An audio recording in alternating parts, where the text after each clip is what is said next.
How to split payments on Amazon. Hi everyone, welcome to today's tutorial. In this tutorial, I will teach you how you can split payment on Amazon. Alright, so it's not difficult, just ensure that you watch this video till the end. So the first thing is to log into your Amazon account just like I have done here. And once you're logged in, the next step is to check through the site. Alright. So by the top left corner, you can see the Amazon logo, and then at the lower part of the tax bar, you can see options like all, today's deals, gift cards, buy again, customer service, browsing history, etc. You can all see all of these on the site. So the next step or the next thing to do is to go ahead and select a product that you would like to pay for. Now the thing is that you can only split payments between a credit debit card and an Amazon gift card.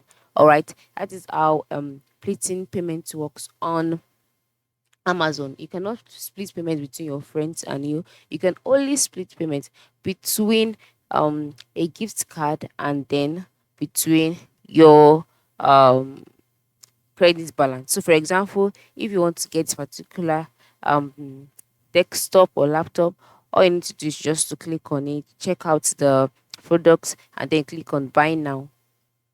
Now, once you click on buy now, you'll be taken to the payments page. On this page, you'll be asked to enter a new address or enter a a shipping address, and then input all of your details, your list, and everything. And then once you're done filling in the information about shipping, you'll be directed to the payments method automatically. Now, on the payments method, you would see options. You'll see options like use your gift card balance, or use your credit card or add a bank account. All right, so just select gift card and then use this payment method, and then once you've paid part of the payment using your gift card, you can now go back and pay the rest of the payment using your credit card.